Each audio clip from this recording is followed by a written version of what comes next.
Hello Internet, my name is Brink and welcome back to the channel. Maybe you're hunting for inspiration on what to do next, or just running out of ideas after months of raiding and delving. With midnight on the horizon, there's still time left. So here's my list of everything you'll regret not doing before midnight.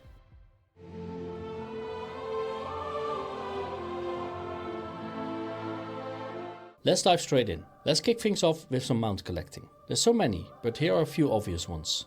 First up, the Azure Void Flyer. This one isn't too hard to get, but it does take some dedication and a thick skin to handle the pug drama along the way. All you need is 2k mythic rating to earn Keystone Master, and that will unlock this weird looking but still awesome mount. Or maybe you want to get your hands dirty and dive into some PvP action. If that sounds like fun to you, you could try to get the Astral Gladiator's Felbat. You can get this mount by completing Gladiator, the War Within Season 3. You will need to win 50 games as a Gladiator, not a task for the faint of heart. Next, you have the range of the Royal Voidwing. This one will be easier to get than the PvP counterpart. All you need to do is kill the last boss, Dimensius, from the raid Manaforge Omega. Kill this boss in heroic and get ahead of the curve. This achievement will provide you with the Royal Voidwing. If you're more into solo gameplay, then there are still some cool mounts you can aim for, just by unlocking them by farming Renown Reputation. You have the Blueberry, Ruby Void Creeper,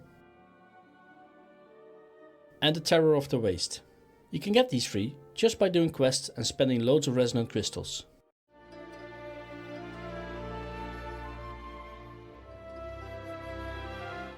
Okay, enough about mounts. How about collecting the War Within Warband Campfire Screens?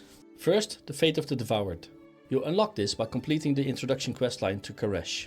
Second, Freywold Spring. You can get this one by completing All That Chaos Meta achievement. If you like Campfire Screens, then the next one is a must. This one is just gorgeous, the Galerio Grand Gallery. Complete the Going Goblin Mode meta achievement. If you want a detailed guide on how to get these, I have a link to a written guide of all these campsites in the description.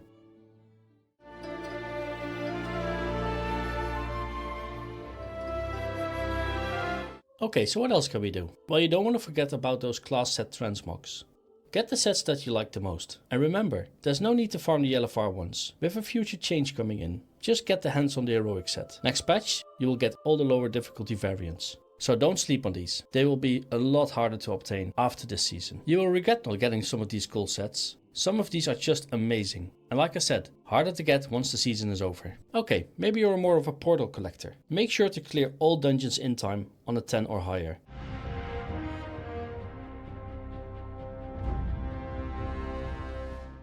Last but not least, this one might come as a big surprise. Playing other games. It's always a good idea to take a break from WoW. Especially so when we are in a period of waiting for the next best thing to come out. It's the perfect time for taking a short break and discovering other games. You don't have the fear of missing out. And when you come back to the new WoW content, big chance you might even enjoy it even more. So here are just a few recommendations. My first recommendation is V Rising. A survival role-playing game where you roam the lands as a vampire, building amazing castles, sucking the blood out of your enemies, and this game has a lot of exploring for you to do.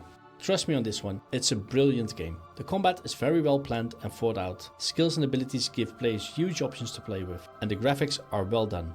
I played it when the game was in early access, and came back to it a few times since. They have added so much, so even if you know the title, you might want to check it out again.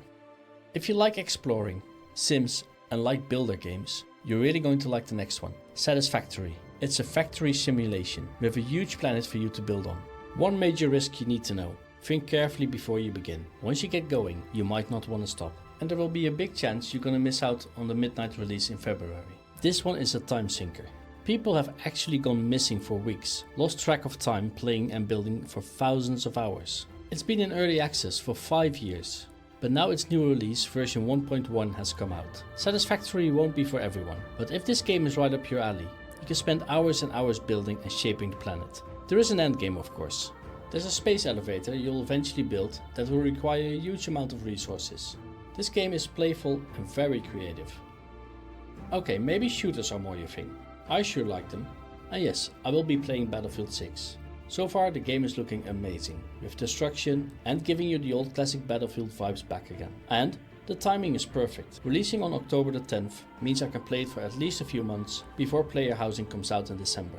There are plenty of good games out there, so my advice, if you've done most things in WoW already, you might as well use this time to explore other games out there.